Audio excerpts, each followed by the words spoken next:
Со мене во студиото професор Трпе Стојановски, разговараме и анализираме за конфликтот Израел-Палестина. Добро утро. Добро утро. Деценијски проблем, кој што се чини дека досега се држеше под безбедносна контрола, ескалираше. Неколку дневен мир, можеше ли да се предвиди дека ваков терористички напад ќе следува и дека вака ќе ескалира состојбата? Да, ова е настан кој што го привлече вниманието на сите, пред се поради жестината и интензитетот со кој што се случува. Се согласувам дека тоа е подрачје каде што во континуитет се случуваат немири, меѓутоа во извесен период политичките мерки беа тие кои што го држаа под контрола, ако може да се каже дека беше под контрола. Меѓутоа инциденти се случуваа и секако дека тоа е историски проблем кој што е повеќе слоен и така треба да се разгледува. Од причина што веројатно многу тешко може да се дојде до некое решение кое што ќе обезбеди одржлив мир. Ова што сега се случува, секако дека ги надмина проекциите или очекувањата, меѓутоа тоа е пред се задача на државните и останатите институции кои што имаат надлежност во делот на безбедноста. Она што загрижува е интензитетот со кој што се случи, бројот на жртви кои што ги има и пред се оние на израелска страна, каде што секој човечки живот која ќе се загуби е голема штета. Бидејќи граѓаните се тие кои што не може да се бранат, едноставно тие не поседуваат оружја, а секој напад, секој упад на терористички групи, за жал покажува дека може да биде многу кобен и може многу длабоко да навлезе во сите обиди за барање решение. Она што е битно деновиве, што го слушнавме од владата на Израел, е дека имаат концепт, имаат приоритети, дека пред се треба да се неутрализираат изворите на закана, да сето тоа ќе се во овој период е можно да се прави со робусни, безбедносни, пред се воени, но и безбедносни мерки, и дека сето тоа ќе трае. Сето тоа на некој начин го промени моментот на живење и секако дека има одраз пред се во Израел, меѓутоа пошироко и во регионот и во светот. Веројатно се наметнува прашањето тука дали еден од најбезбедносните системи, дали може би потврли? Па тука мислам дека многу ќе ни помогне историјата ако се навратиме на неизе и следиме што се случуваше и во поблиската и во она од пред 50 на години наназад, каде што јас го делам вашето мислење дека израелската држава и пред институциите таму, особено оние безбедносните кои што се доминантни во општеството, така е поставена конструкцијата на државата, имаат пресудна улога во сите останати сфери, вклучително и во културата, економијата, спортот и така натаму. Значи, тоа се институции со надлежност која што е со големи дискреции, меѓутоа сепак ставена во рамките на институциите. И го делам мислењето дека станува збор за држава со врвни професионалци во сферата на безбедноста, зашто сме имале можности директно да се увериме во контакти со колеги од Израел и со сите оние кои што се бават со проблемите. Тука мислам и на истражувачите и на луѓето од академската заедница, и дека во тие рамки се преземаат мерки кои што може би се неспоредливи или невидени со било која друга земја во Европа или пошироко.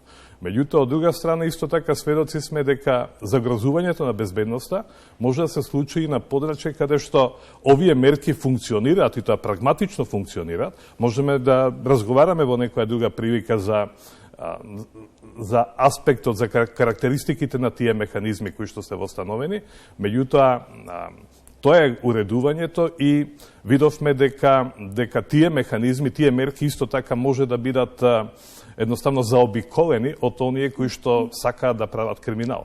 Значи, криминалците се тие, терористите пред се тие кои што имаат можност да планираат неограничено време за тоа, а државата треба да интервенира во прилично ограничен временски простор, ако може да ги превенира, што е нејзина основна задача тие активности, а ако тоа не го направи, тогаш да се бави со гаснење на последиците, што во случајот го имаме. Што во случајот го имаме, кога сме веќе за нова тема, може само чисто да споменеме дека најрелевантен фактор е тоа што граѓаните, оние кои што живеат таму, па и македонците кои што работат, и ви имаме изјави израелци и таму, не сакаат да го напуштат Израел, велат еден организиран систем во кој што се чувствуваме безбедни. И во оваа состојба, може би тоа е голема потврда на, како што велите, системот кој што добро функционира, но од друга страна мора да, професоре, да го искоментираме оној момент на информацијата допира секаде во светот. Тие видеа, тие фотографии, таа ескалација на состојбата праќа една порака, може би дека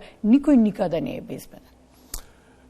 Да, се согласувам со вас во првиот дел само. Значи, граѓаните кои што живеат таму, тие едноставно се интегрирани во системот, функционираат и израелското општество функционира на поинаков начин отколку што едноставно имаме представа за функционирањето на државите во Европа, например. Каде што Израел е држава каде што војниот рок никогаш не бил укинат. Каде што војниот рок за машките кандидати трае 3 години, додека девојките се 2 години во служба со забелешка дека се дискриминирани и дека бараат и тие да служат по 3 години. Значи, тоа е период кога израелската жена едноставно во еден број и има свое потомство, своји деца. Така што интересен е системот кој што се грижи за мајките да бидат со своите деца во еден минимален временски период кога е тоа можно. Значи, многу брзо по порадувањето децата се покрај нив на работно место, каде што ќе бидат згрижени од мајките тогаш кога е тоа потребно, а тие продолжуваат понатаму да работат.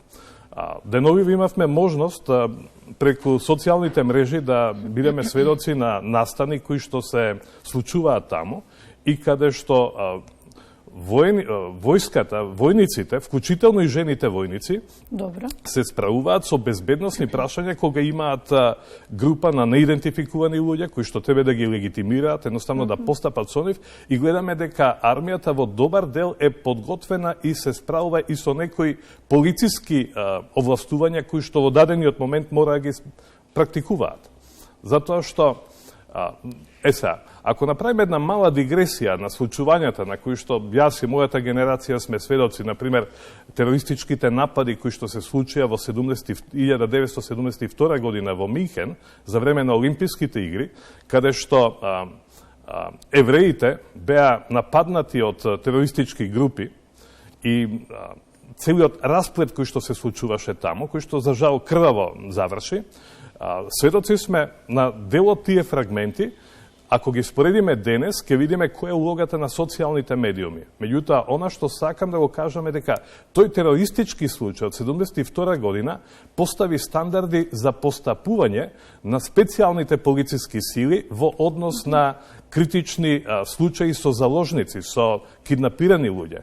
И тие стандарди во полициските науки се практикуваат и денес, кои што значат подобра методологија, подобар начин на постапување и избегнување на грешки кои што се случувале во некој период во минатото. Можеме во оваа ситуација да предвидиме каков епилог ќе има, со оглед на фактот дека веќе израелските власти велат дека ја презеле контролата во градовите кои што беа нападнати и дека рекорден број на резервисти се регрутирани, со кои што го возвраќаат ударот. И ги повика и граѓаните, че нам вчера тоа беше доцна во ноќта, достана 3 дена во скривница затоа што тие напаѓаат. И во литературата, меѓутоа и во пракса, ако имате можност да престојувате во Израел и да контактирате Вие сте биле неколку пати во Израел. Да, сум имал таква можност и тоа се драгоцени искуства кои што едноставно може да се користат за комплетирање на одредени погледи, ставови, заклучоци и така натаму. Значи, израелското општество за жал живее во напнат мир, кој што многу често е прекинуван со сирени, со давање информации дека се случуваат ракетни и други напади.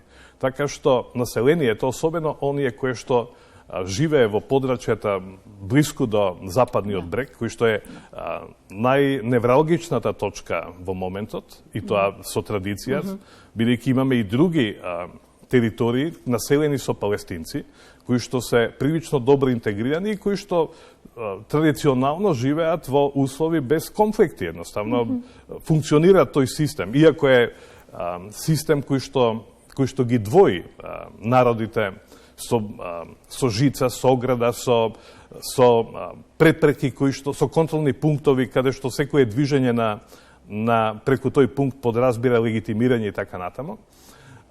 Едноставно тоа се подрачја кои што израелското население е на некој начин во континуиран процес на живење со тие ограничувања, со тие загрозувања кои што се случуваат. Во најголем дел тоа беа обиди за загрозување или имаше и одредени штети, меѓутоа ова што сега се случува е неспоредливо и немерливо во однос на сите претходни случаи за кои што сме биле сведоци. Така што одлуката на израелската влада, која што беше презентирана и која што ја гледаме во деновиве позади нас, овие неколку дена, е дека првично се настојува да се запоседнат подрачјата од каде што произлегуваат терористичките напади. Имавме синоќа во медиумите, имав можност да гледам дека тие мерки ќе бидат ригорозни со исклучување на електрична енергија, на вода, на цело подрачје каде што живеат повеќе од 2 милиони палестинци пред се и каде што тие мерки ќе бидат исто така жестоки во однос на граѓаните, бидејќи во една ваква ситуација најголемата цена ја плаќаат граѓаните. И од едната и од другата страна. Дефинитивно, бидејќи жртвите се во најголем број граѓаните. И тоа, за жал, ќе продолжи да се случува, каде што особено повозрастните, немоćните, на кои што им треба нега, веројатно таа ќе ја немаат, во смисла на медицинска нега, на здравствена, па ако сакаме и безбедносна, ќе се наруши концептот на живење, во смисла на посета на институциите, на училиштата и така натаму. И сето тоа, туристите веќе се повлекуваат, да подсетиме дека Израел е земја која што по територија е помала од Македонија, меѓутоа на чие подрачје живеат денес околу 9 милиони граѓани. Пред 10 години таа бројка беше 6 милиони, значи имаме едно драматично зголемување на популацијата, пред се со раѓање, меѓутоа присутни се и механичките приливи, и каде што таа констелација отвара многу прашања. Во кој правец сега таа популација треба да се оценува денес, како тој концепт ќе изгледа после 10, 20 и повеќе години. Сигурно дека мора да правиме и други анализи и од области на економијата, се разбира, ветувам дека ќе дојдете повторно гостин затоа што ова ќе потрае веројатно. И на тема економија, малку да видиме повеќе во детали и анализа какви импликации ќе има овој конфликт, овој воен конфликт кој што се случува. Благодарам за гостувањето денес. Да, ми беше задоволство.